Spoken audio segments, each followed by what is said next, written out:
दोस्तों नमस्कार, जय हिंद, वंदे मातरम। तो आप सभी मेरे कक्षा 8वीं के स्टूडेंट के लिए मैं लेकर आ चुका हूँ वेरी मोस्ट आईएमपी पेपर।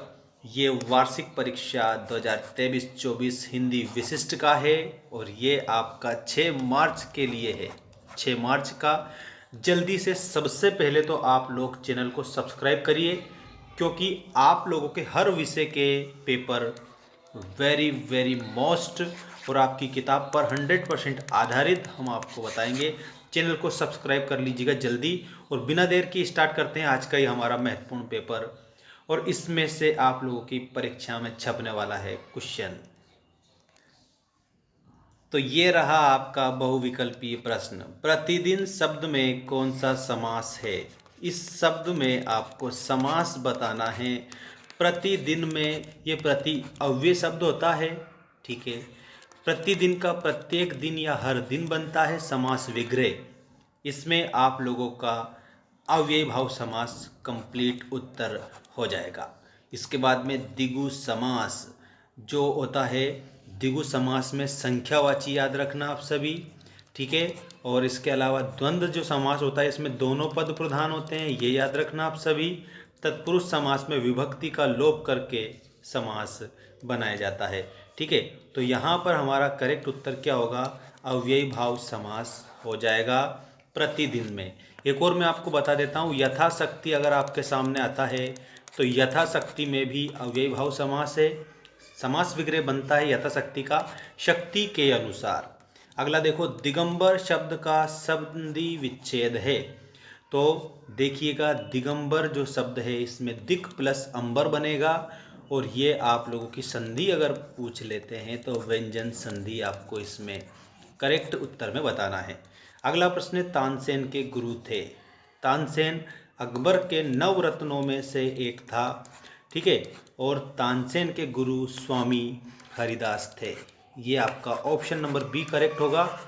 जल्दी से जल्दी चैनल को सब्सक्राइब कर लो, हर विषय के पेपर में लेकर आऊँगा आप लोगों के लिए। और इसके जस्ट बाद में आप लोगों को मैं संस्कृत सब्जेक्ट का बताऊँगा, दो बैक टू बैक। देखिएगा, लेखक ने किसे संजीवनी कहा है?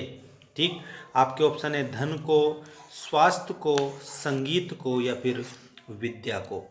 तो याद रखना, यहाँ पर संगीत को संजीवनी कहा है। किसने कहा है? लेखक ने, ठीक।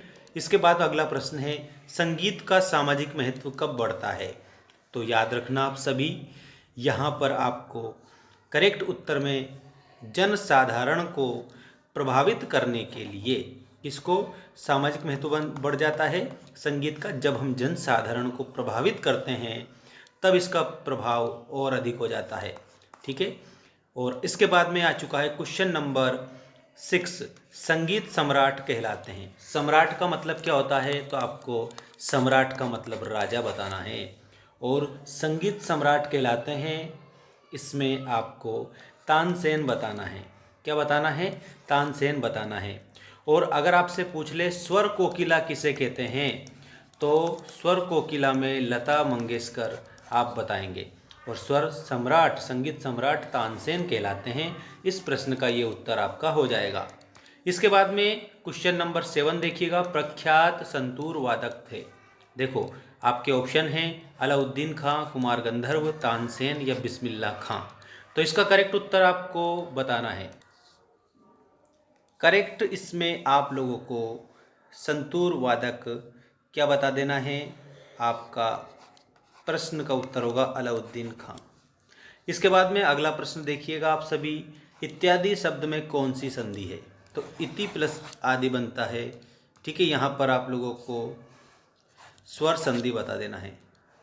इसके बाद भारत रत्न लता मंगेशकर स्वर कोकिला क्यों कहा जाता है? क्योंकि वे सुरीली गायिका थी, ठीक है। ऐसा उत्तर में आप लिखेंगे। और इसके बाद में ये आपका क्वेश्चन नंबर 10 आ चुका है आपकी स्क्रीन के सामने, कमल नयन शब्द में कौन सा समास है? तो कमल के समान नयन, तो इसमें कर्मधारय समास आप लोगों का हो जाएगा। सभी स्टूडेंट जल्दी से अधिक इसको शेयर करेंगे। और अगर अभी तक आपने सब्सक्राइब नहीं किया है तो सब्सक्राइब जरूर कर लीजिएगा, ताकि सारे पेपर की अपडेट आपको मिलती रहे। देखिएगा, रिक्त स्थानों की पूर्ति कीजिए में लता मंगेशकर जी ने भारत का सर्वोच्च पुरस्कार प्राप्त किया था। तो इसमें भारत रत्न आपको बताना है, भारत रत्न बताना है आप लोगों को करेक्ट उत्तर में। ठीक है, इसके बाद में दूसरा प्रश्न है आपका, तानसेन ने तन्मय होकर की साधना की। तो इसमें यहाँ खालिस्तान में संगीत बताना है, संगीत की उन्होंने साधना की थी। संगीत नृत्य का अखिल भारतीय कार्यक्रम संगीतकार की स्मृति में होता है। कौन से संगीतकार की स्मृति में होता है? तो इसमें आप लोगों को एक बात मैं बता दूं, तानसेन आप लोगों को यहाँ पर बताना है सभी को। जिस समाज में कला का स्थान नहीं वह समाज हो जाता है, तो वह समाज प्राणहीन हो जाता है। ठीक है, इसके बाद तानसेन के गुरु का नाम क्या था? तो स्वामी हरिदास आपको इसमें बताना है। ठीक, कुमार गंधर्व 7 वर्ष की आयु में के रूप में विख्यात हुए थे। किसके रूप में? तो इसमें आपको बाल गायक के रूप में विख्यात हो गए थे वो, बाल गायक आप लोगों को बताना है। ठीक है ना, बाल गायक करेक्ट उत्तर आपका हो जाएगा यहाँ पर। ठीक, और इसके बाद में ये रहा आप लोगों का वेरी आईएमपी क्वेश्चन। देखिएगा यहाँ पर, अपराजिता शब्द में उपसर्ग है, तो इसमें आपका आ उपसर्ग है। विकलांगता शब्द में प्रत्यय है, तो इसमें देखो इस प्रकार से बनता है, विकलांग प्लस ता, तो ये ता प्रत्यय हुए इसमें। ठीक है ना, तो आप लोगों को ये ता ऑप्शन नंबर बी सही करना है। अपराजिता पाठ किस विधा में है? ठीक है, यहाँ पर आप लोगों को अपराजिता पाठ जो है उसकी विधा बताना है कि ये कौन सी विधा में लिखा गया है। ठीक है, तो जल्दी से जल्दी सभी स्टूडेंट शेयर कर दीजिएगा अधिक से अधिक। ऑप्शन नंबर बी, ये संस्मरण आपका इसमें करेक्ट उत्तर होगा। ठीक है, ऑप्शन नंबर बी।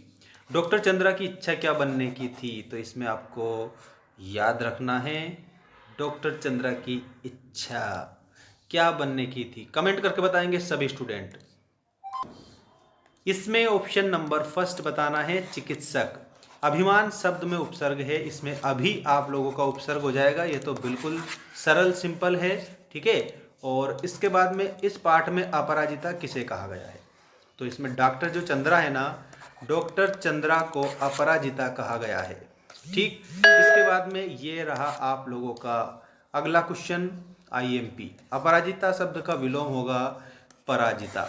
ठीक, अपराजिता संस्मरण की लेखिका कौन है? तो इसमें आप लोगों को जल्दी से कमेंट करके उत्तर बता देना है कि आप लोगों का ऑप्शन हो जाएगा गोरापंत शिवानी।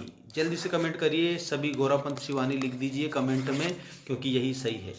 इसके बाद में डॉक्टर चंद्रा की सफलता में सबसे बड़ा सहयोग किसका था? तो उनकी याद रखना, ये करेक्ट उत्तर में आपका टी सुब्रमण्यम बता देना है। और ये है आप लोगों का आईएमपी पेपर था, इसमें मोस्ट बताएं हमने। अगला जो वीडियो आने वाला है वो आएगा आप लोगों का जो संस्कृत और इंग्लिश दोनों का साथ में आ जाएगा। ठीक है, तो चैनल को सब्सक्राइब करके रखिएगा।